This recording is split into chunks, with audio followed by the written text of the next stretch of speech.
Bienvenue sur le rocher. Tu as été blessé par des gens de l'Église, des paroles mal placées, des regards qui jugent, des silences qui rejettent. Peut-être même que tu t'es senti trahi par ceux qui étaient censés t'aimer. Et maintenant, tu te demandes, pourquoi rester dans une église qui me fait du mal? Est-ce que Dieu est encore avec moi dans tout ça? Ce message est pour toi, pas pour te culpabiliser, mais pour te rappeler que Dieu ne t'a jamais blessé et qu'il veut te guérir. Dieu voit ta blessure. Vous n'avez pas fortifié celle qui était faible, guéri celle qui était malade. Ézéchiel chapitre 34 au verset 4. Dieu ne détourne pas les yeux, il voit tout ce que tu as vécu, les mots qui t'ont abîmé, les regards qui t'ont écrasé, les comportements qui t'ont fait fuir. Il ne banalise pas ta douleur, il l'entend, il la comprend et surtout, il ne l'ignore pas. Je suis tombé à cause d'eux. Et Dieu te répond, mais je suis là pour te relever. L'Église est composée d'humains brisés.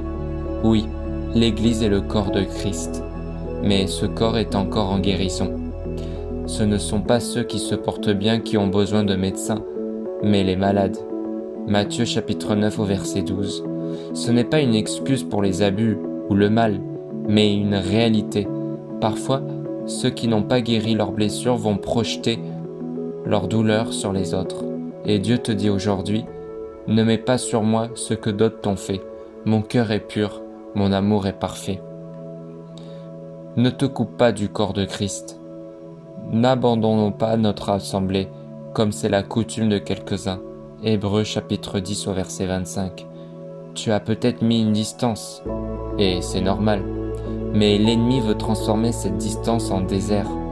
L'isolement, au début, peut soulager, mais à long terme, il affaiblit ta foi et te coupe des bras que Dieu veut utiliser pour t'entourer. Il existe des églises saines, des personnes restaurées.